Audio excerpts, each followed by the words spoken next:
Bush and Blair insist that there will be no timetable for withdrawal. In fact, Blair came out with that statement the day after the elections. No timetable for withdrawal. In other words, it doesn't matter what you guys think. We're in favor of democracy, which means we do what we want.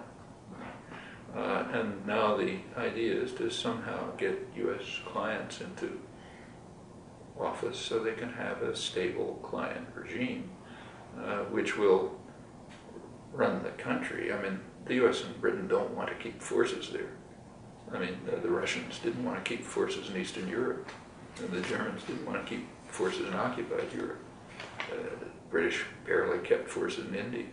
A sane imperial policy is to let the locals run it. So, in Eastern Europe,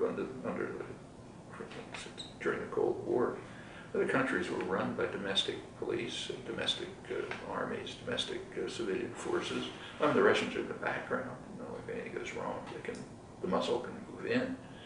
But yeah, it was quiet and stable, and they called them democracies, people's democracies, and it was mostly domestic. The same. I mean, the Germans in occupied Europe, it was the same.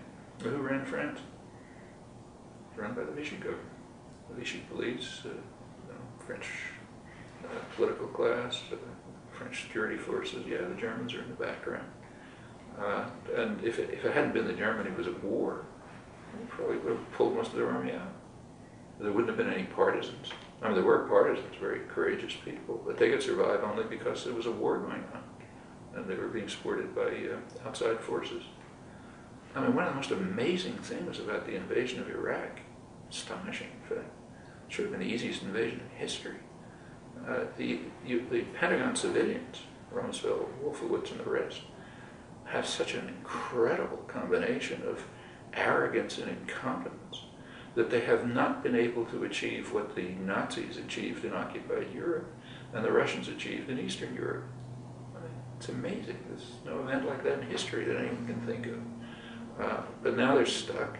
They have not been able to do what other conquerors have done. They would like to be able to pull out and just leave, reserve forces there in case anything goes wrong, have it run like, occupied Europe or Eastern Europe or India under the British and so on. But they so far can't do it. So therefore they have to try to convert the elections. Okay, now comes why just there's a lot of talk now on the left, the right, everywhere, across the spectrum, about plans for withdrawal. The talk is all almost meaningless, almost entirely meaningless, because of the doctrinal commitment to keep away from the reasons for the invasion. I mean, suppose the U.S. were to allow Iraq to become sovereign and independent and partially democratic. That would be a nightmare for Washington and London, absolute nightmare. I mean, the first thing, they'd have a Shiite majority. Probably, they're very closely related to Iran. A large part of the militias that run the South, Badr militias, were trained in Iran. The religious, the clerics are mostly Iranian in origin. I mean, they'd much rather have friendly relations with the powerful neighbor than hostile relations. So the chances are that a sovereign, more or less democratic Iraq would move towards closer relations with Iran. Not exactly what Washington and London want. Furthermore, right across the border in Saudi Arabia, there's a Shiite population. Happens to be where most of Saudi Arabia's oil is. Well, if Iraq becomes independent, there's going to increase efforts of autonomy in those regions. They've been bitterly oppressed by the U.S.-backed fundamentalist government, but they're going to move towards some kind of autonomy. I mean, you can imagine, not that far off, a relatively independent Shiite bloc controlling most of the world's oil, probably making deals with China.